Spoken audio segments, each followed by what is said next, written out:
Dear strangers, from the moment I discovered the internet at a young age, it has been a magical place to me. Growing up in a small town, relatively isolated from the larger world, it was a revelation how much more there was to discover, how many interesting people and ideas the world had to offer.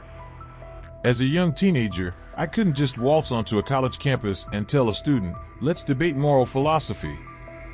I couldn't walk up to a professor and say, "Tell me something interesting about microeconomics." But online, I was able to meet those people and have those conversations. I was also an avid Wikipedia editor. I contributed to open source software projects, and I often helped answer computer programming questions posed by people many years older than me. In short, the internet opened the door to a much larger, more diverse, and more vibrant world than I would have otherwise been able to experience, and enabled me to be an active participant in, and contributor to, that world. All of this helped me to learn, and to grow into a more well-rounded person. Moreover, as a survivor of childhood rape, I was acutely aware that any time I interacted with someone in the physical world, I was risking my physical body. The internet gave me a refuge from that fear. I was under no illusion that only good people used the internet, but I knew that, if I said no to someone online, they couldn't physically reach through the screen and hold a weapon to my head, or worse. I saw the miles of copper wires and fiber optic cables between me and other people as a kind of shield, one that empowered me to be less isolated than my trauma and fear would have otherwise allowed. I launched Omegle when I was 18 years old and still living with my parents.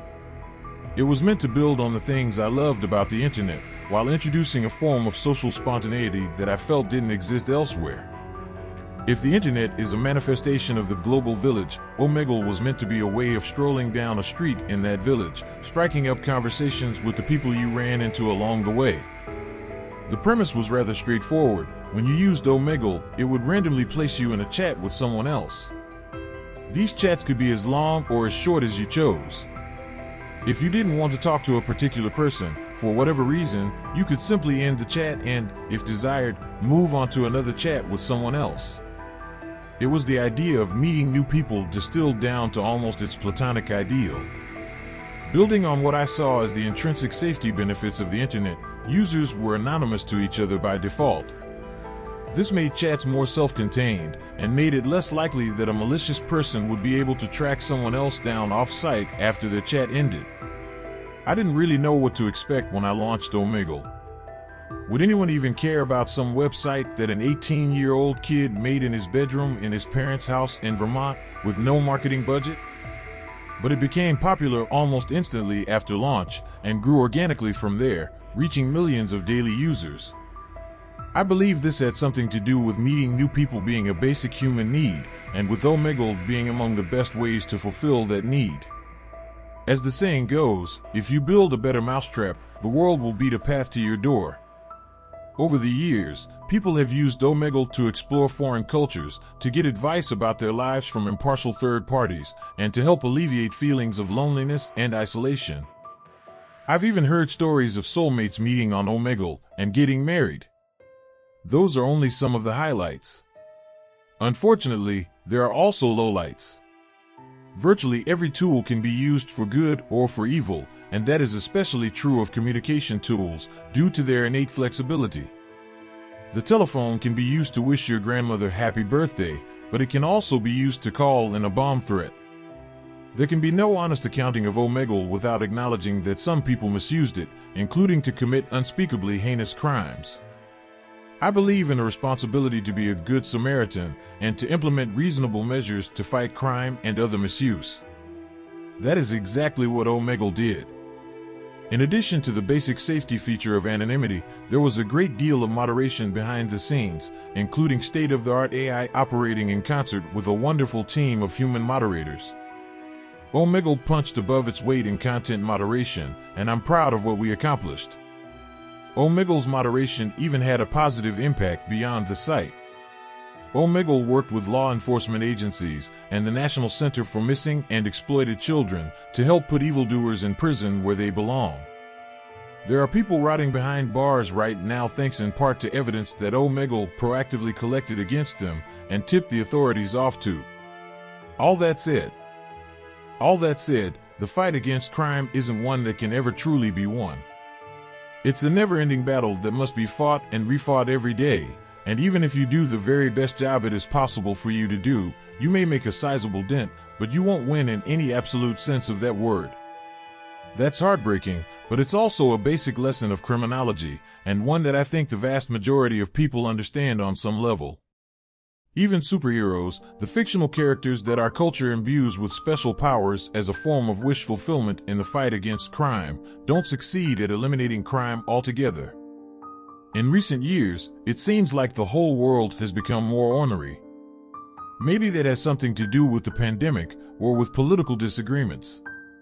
Whatever the reason, people have become faster to attack and slower to recognize each other's shared humanity.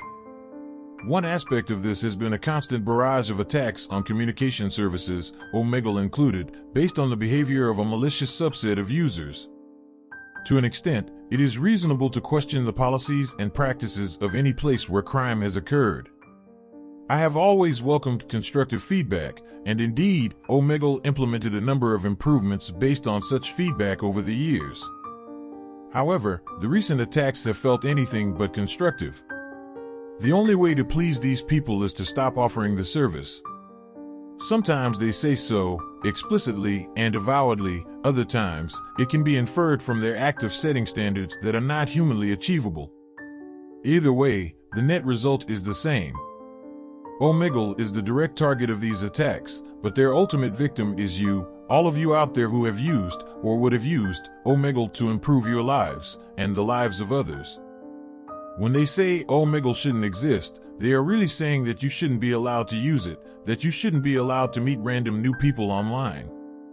That idea is anathema to the ideals I cherish, specifically to the bedrock principle of a free society that, when restrictions are imposed to prevent crime, the burden of those restrictions must not be targeted at innocent victims or potential victims of crime.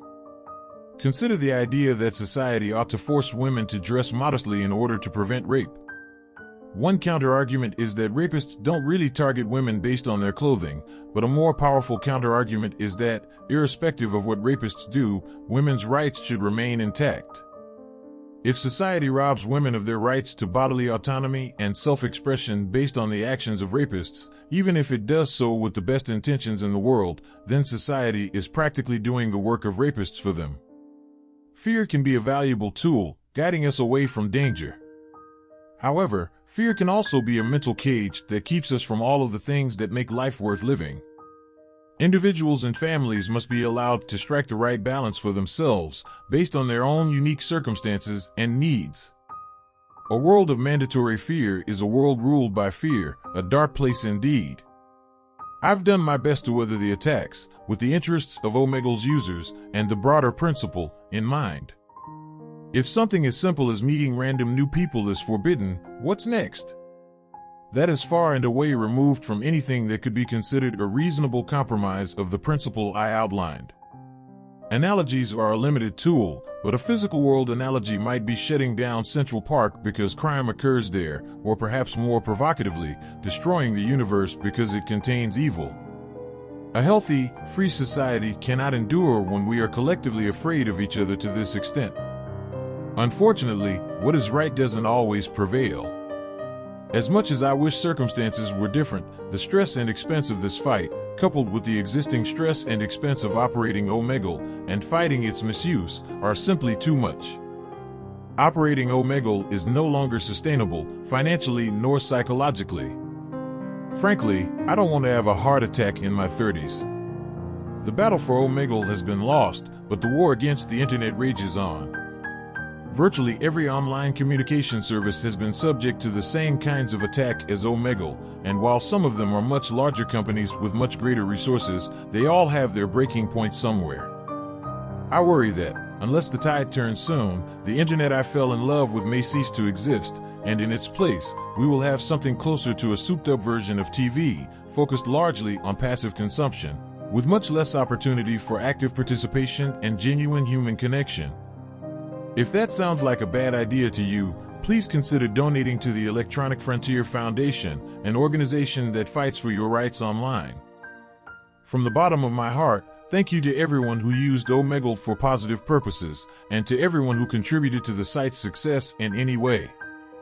I'm so sorry I couldn't keep fighting for you. Sincerely, Leif K. Brooks.